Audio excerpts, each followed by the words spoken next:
Dan untuk mengulas kondisi kinerja dan juga untuk membedah gap literasi keuangan dan inklusi keuangan yang masih cukup besar, lantas bagaimana dampaknya terhadap bisnis perasuransian dan bagaimana solusi dari para pelaku bisnis? Saat ini sudah bergabung bersama kami di studio CNBC Indonesia, Direktur Bisnis PT BNI Life Insurance atau BNI Life Neni Asriani, dan Chief Financial and Operational Officer PT BRI Asuransi Indonesia atau BRI Insurance, Sony Harsono WS. Apa kabar Ibu Neni dan juga Pak Sony? Sehat? Baik, Alhamdulillah baik, Mbak Neke. Sehat juga, Neke. Sehat tentunya Pak. Baik, kalau kita melihat survei ya, di nasional, ini masih ada gap antara literasi dan juga inklusi keuangan Indonesia secara umum yang masih cukup besar, 35,42. Nah, untuk di industri perasuransian, ini kalau kita lihat tingkat literasinya 30,46%, tapi tingkat inklusinya sebesar 16,63%. Artinya ini juga ada gap. Tanggapan dari Bapak dan Ibu seperti apa? Mungkin ke Bu Neni terlebih dulu. Ya, terima kasih Mbak Neke. Gap yang tadi disampaikan di industri jasa keuangan 35,42% artinya bahwa masyarakat itu belum paham dan terampil benar dalam menggunakan produk dan jasa layanan yang diberi, keuangan yang dimilikinya. Jadi mungkin ada sesuatu kondisi yang mengharuskan dia menggunakan, inklusinya tinggi tetapi mungkin belum terliterasi secara baik gitu ya. Nah, kalau di industri asuransi sendiri, kita lihat bahwa tadi Mbak Adike sebutkan, literasinya sudah 30%-an. Tetapi inklusinya masih 16,63%. Nah, inklusi yang masih rendah ini bukan sepenuhnya disebabkan oleh literasi yang masih belum optimal. Tetapi menurut saya ada dua faktor penting, yaitu faktor kebutuhan dan faktor ekonomi. Asuransi, terutama asuransi jiwa, belum ditempatkan sebagai kebutuhan utama. Masih merupakan kebutuhan tersier kalau bisa dikatakan. Masih setara dengan kebutuhan membeli barang mewah. Ya itu juga yang menyebabkan inklusinya rendah. Mungkin kalau saya bicara asuransi jiwa agak beda nih dengan Pak Sony. Kalau asuransi umum, orang membeli mobil atau motor biasanya langsung walaupun bicara cash langsung berpikir untuk asuransiin bendanya. Tapi tidak dengan jiwanya. Jadi memang asuransi jiwa ini perlu effort yang luar biasa untuk melakukan inklusi dan literasinya. Tadi lebih optimal. Yang kedua, faktor ekonomi. Kita tahu bahwa masyarakat Indonesia juga kehidupan atau kesenjangan ekonominya cukup tinggi. Jadi memang faktor ekonomi inilah juga yang menyebabkan inklusinya masih rendah. Oleh sebab itu, kami dari perusahaan asuransi ya tentunya harus menjembatani ini dengan salah satunya berinovasi dari produk-produk yang bisa menjangkau semua segmen. Baik itu dari segmen bawah sampai dengan segmen atas. Nah inilah Mbak Neke yang menurut saya yang terjadi di asuransi. Dan inklusi dan literasi asuransi ini masih nomor 2 dibandingkan perbankan. Ya kalau perbankan itu literasinya jauh lebih tinggi inklusinya jauh lebih tinggi daripada literasinya. Dia 75% sudah dalam bentuk inklusi, literasinya masih 49% lah. Nah ini juga agak terbalik nih dengan asuransi. Tapi saya rasa harusnya kan literasi lebih dahulu baru inklusi. Baik, kita akan beralih ke Pak Sony. Pak Sony seperti apa tanggapannya? Apa setuju dengan Ibu Neni? Ya, saya rasa hampir sama ya. Cuma kalau kita melihat data survei literasi dan inklusi tahun 2022, sebenarnya antara literasi khususnya di asuransi ya, itu sudah ada kenaikan dari semula itu 38 menjadi 49%. Itu di 2019 ke 2022. Nah, kalau khusus untuk asuransi pun juga terdapat kenaikan. Namun gap-nya memang masih ada. Untuk khusus asuransi sebenarnya gap-nya sudah lebih kecil. Artinya kalau tadi itu 35 untuk keuangan, tapi di asuransi sendiri cuma 13%. Artinya apa? Berarti sudah ada pemahaman yang selaras dengan inklusinya. Tadi Bu Neni kan cerita bahwa seharusnya kalau ada literasinya bagus, inklusinya ikut bagus. Jangan terbalik, inklusinya aja yang gede tetapi literasinya kurang. Artinya apa? Orang mengkonsumsi produk keuangan tetapi dia belum banyak paham. Nah ini kita harus selaras. Nah terus terang pencapaian itu tidak terlepas dari kerjasama semua pihak. Pemerintah, kemudian regulator, ada BI, ada OJK, termasuk media. Seperti ini nih yang kita lakukan ini termasuk kita berupaya untuk meningkatkan literasi. Dan kita berharap kalau ini bagus, nanti ke depannya juga inklusinya akan lebih bagus lagi. Saya rasa seperti itu. Baik, Pak Soni, apakah literasi ini menjadi masalah utama di asuransi umum atau sebenarnya ada poin-poin lainnya yang juga menjadi catatan seperti yang tadi Bu Neni sampaikan untuk di asuransi jiwa? Ya, jadi tadi kita juga sedikit diskusi bahwa kenapa kok masih selalu ada gap ya antara literasi dan inklusi itu ya, baik di asuransi umum maupun mungkin di asuransi jiwa ya. Jadi terdapat ada beberapa barrier factor ya, di mana orang sudah paham, ini kan ceritanya orang sudah paham, sudah terliterate, tapi ternyata kenapa dia nggak melakukan inklusi gitu ya. Ada beberapa hal. Pertama memang yang umum itu adalah kalau asuransi itu masalah trust, masalah kepercayaan itu masih dibutuhkan untuk lebih ditingkatkan lagi. Jadi perusahaan asuransi harus bisa meningkatkan layanannya dan kepercayaannya bahwa setiap kewajiban harus diselesaikan, ditunaikan sesuai dengan kebutuhannya. Kemudian yang kedua adalah masalah aksesibilitas. Jadi kita tahu memang sekarang sudah ada apps dan lain sebagainya, tetapi kita juga tahu bahwa masyarakat yang membutuhkan itu masih ada juga di pelosok, sehingga itu tetap harus kita butuh saluran distribusi yang cukup untuk bisa diakses oleh mereka. Kemudian faktor pricing juga perlu, karena tadi dibilang bahwa ini merupakan kebutuhan yang tersier atau bahkan kebutuhan level 4. Sehingga kalau misalkan nggak affordable buat mereka, ya mereka nanti dululah gitu kan. Mendingan saya kebutuhan yang utama saya dulukan. Tapi sebenarnya ini bisa dibetulkan atau dipahamkan kembali bahwa sebenarnya asuransi itu kalau dibandingkan dengan manfaatnya itu jauh lebih besar. Artinya harga itu relatif. Itu menurut saya seperti itu. Baik, Bu Nani tadi Pak Soni katakan masalah trust ini yang harus terus-menerus dibina oleh perusahaan asuransi begitu. Upaya apa saja yang sudah dilakukan dari BNI?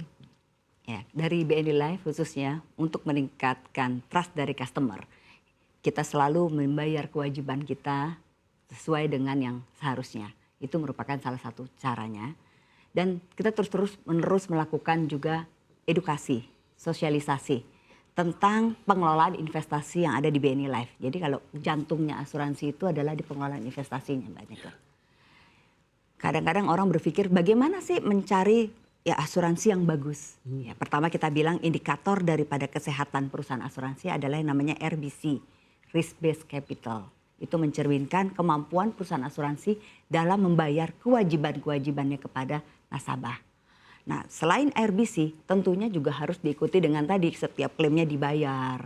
Kemudian kita harus mensosialisasikan tentang pengelolaan investasi yang ada di perusahaan ini.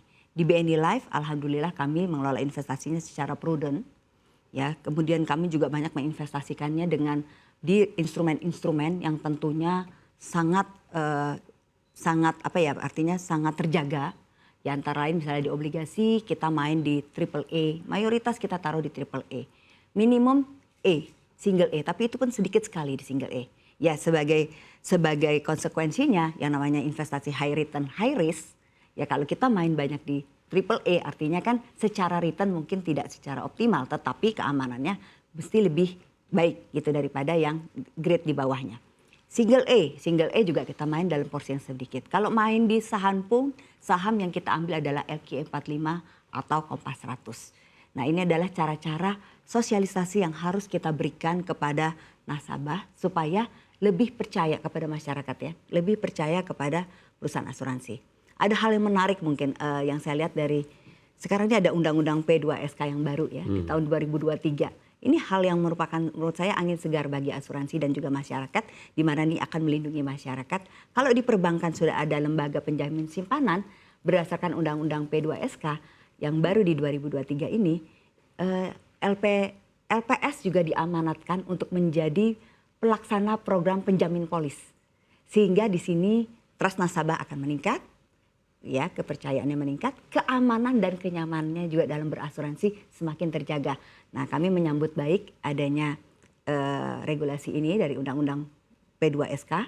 Semoga ini juga bisa menjadi jembatan buat asuransi menjadi perusahaan yang juga mendapatkan trust dari masyarakat. Baik, kita beralih ke Pak Sony. Pak Sony, kalau dari BRI Insurance, upaya apa saja yang dilakukan mungkin untuk bisa menjaga trust dan juga tadi Bapak bilang ini kan masalahnya soal pricing juga. Iya, oke. Jadi memang pertama tadi bahwa trust itu dibentuk dari bagaimana kita membangun komitmen kita. Artinya kalau kita punya liabilitas ya kita harus bisa penuhin gitu ya. Oleh karena itu kami meningkatkan layanan atau service. Kalau di kami asuransi itu klaimnya misalkan nih motor vehicle itu kita sudah bikin yang aplikasi digital yang orang kalau mau ngeklaim nggak perlu harus nyari siapa itu RM-nya atau mana kantornya, cukup pakai aplikasi Brins Mobile itu sudah bisa. Dari situ nanti kemudian dari tempat kami sudah langsung bisa melakukan action, bahkan kita rencananya akan ada panic button kalau misalkan mana ke di tol misalkan ada accident gitu ya, tinggal pencet panic button, nanti dari tim kita bisa datang di situ. Nah setelah itu semua sudah dilakukan melalui apps sehingga kita bisa men-track juga. Ini kendaraan saya sudah dimasuk di mana, masuk di bengkel mana, dikerjakan sampai kapan, itu sudah ada. Kayak kalau selama ini kita bisa ngikutin proses kalau pengiriman barang itu ya, itu bisa kelihatan. Jadi nggak perlu lagi harus bolak-balik telepon atau nunggu sudah 2 minggu kok belum ada. Nah itu sudah ada. Kalau memang ada sesuatu yang misalkan perlu disampaikan juga bisa langsung kontak, kami punya customer care. Di customer care itu juga SLA-nya cuma 2 jam, kalau misalkan belum dilayanin langsung SL-nya 2 jam akan di-handle gitu ya. Jadi dari situ kita membangun trust itu justru dari bagaimana kita memberikan pelayanan yang bagus, memenuhi komitmen kita di liabilitas yang harus kita selesaikan. Itu seperti itu ya. Baik, Pak Sony, kalau kita melihat di sosmed ini banyak sekali beredar hashtag financial freedom katanya, merdeka secara finansial, apalagi kita sudah menuju hampir ke 17 Agustus begitu. Sebenarnya apa sih yang harus dipahami masyarakat terutama generasi muda terkait dengan financial freedom atau merdeka secara finansial? Ya, sebenarnya pada dasarnya kita sendiri sampai seperti ini belum ada yang berani ngomong kita benar-benar financial freedom. Karena sebenarnya ada 2 hal tentang kebutuhan dan keinginan. Sebenarnya kalau mengikuti keinginan kita nggak pernah akan bisa financial freedom, nggak bisa sampai fase itu karena selalu ada keinginan. Jadi intinya bahwa setiap manusia itu kan suatu keniscayaan selalu ingin berusaha atau berupaya untuk bisa memenuhi kebutuhannya. Oleh karena itu semua orang akan bekerja baik di sektor manapun, misalkan di sektor pertanian, di sektor pemerintahan dan lain sebagainya supaya bisa mendapatkan penghasilan yang cukup untuk memenuhi kebutuhannya. Once kita sudah sampai pada titik yang sesuai kebutuhannya, itu nanti sudah mulailah di situ ada kedewasaan mengendalikan keuangan. Karena apa? Ketika pada titik itu kita bersyukur, mungkin kita akan selalu pada kendali kita antara penghasilan dan kebutuhan itu match. Tapi begitu kita misalkan agresif, apakah salah agresif? Enggak salah. Semua orang pasti mempunyai keinginan untuk kesejahteraannya akan meningkat. Tetapi bagaimana kita itu mengendalikan antara pendapatan yang kita punya dengan keinginan itu yang perlu di-match-kan. Oleh karena itu sebenarnya ada konsep sederhana yang biasa dilakukan juga mungkin oleh orang tua kita bahwa kita itu mesti membagi dari setiap income kita yang ada itu berapa persen untuk kebutuhan penyelesaian kehidupan sehari-hari, berapa persen yang kita harus alokasikan kepada mungkin karena kita butuh sesuatu yang sekarang belum ke angsuran pinjaman, berapa persen juga yang kita harus investasikan, baik investasi mungkin di asuransi jangka panjang ya.